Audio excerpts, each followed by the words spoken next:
बादशाह और गरीब बुजुर्ग की दुआ। बहुत समय पहले एक बड़े राज्य में बादशाह सलीम राज करता था। वो बहादुर था। उसका दरबार दरबारियों से घिरा रहता था और हर तरह की ऐशो आराम में जिंदगी गुजारता था। लेकिन एक चीज की कमी थी, गरीबों का भरोसा। एक दिन दरबार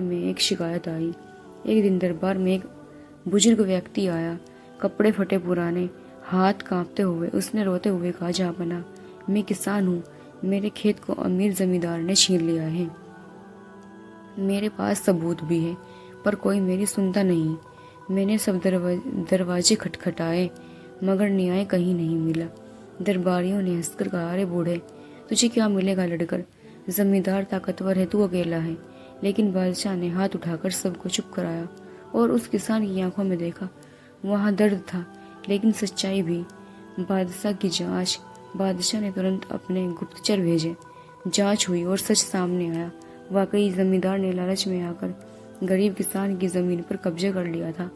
बादशाह ने आदेश दिया, जमीन तुरंत किसान को लौटाई जाए और जमींदार को 2 गुना जुर्माना भरना होगा, ताकि आगे कोई गरीब का हक न छीन सके।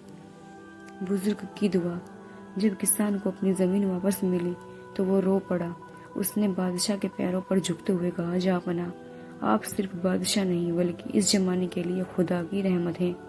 मेरी दुआ है कि आपका राज हमेशा कायम रहे। बादशाह की आंखें भी नम हो गई। उसने कहा, मेरी ताकत तलवार में नहीं, तुम्हारी दुआओं में है।